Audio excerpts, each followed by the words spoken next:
Yan mga sir, to may bumisita ulit sa akin ngayon umaga. With Toyota Fortuner. Yan. Blackout issue ulit yung panel gauge. Kahapon may Fortuner na rin blackout din eh. Hindi ko na binidyo yung before dun sa sasakyan. Ano din naman yun eh. Pag mamaya na lang pag salpak nito, videohan ko. Yan. Blackout issue sa mga sir.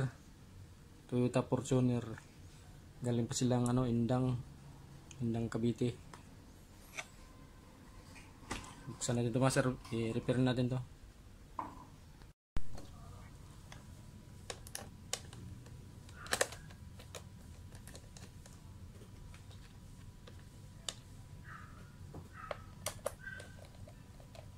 Sabi ng may-ari mga sir, may time daw na pag nabilad daw sa parkingan yung sasakyan.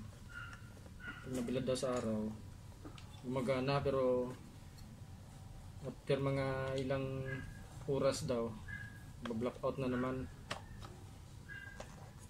Napapansin daw nila yun, basta pag nabila daw sa araw gumagana, pero nawawala din mga after ilang oras.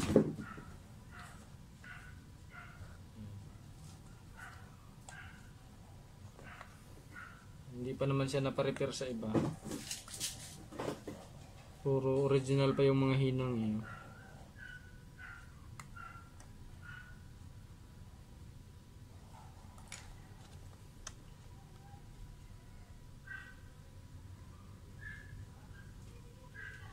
Isang buwan pa lang daw to na nag-umpisang mag-blackout mga sir.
Tingnan natin ito mga sir.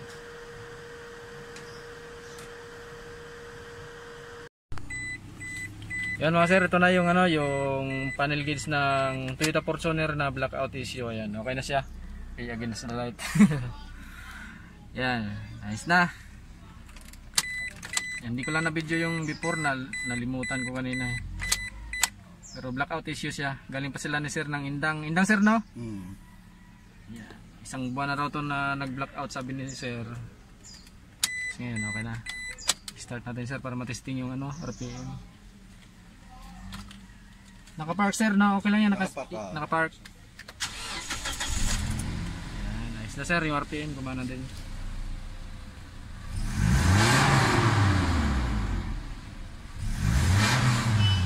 Okay na sir.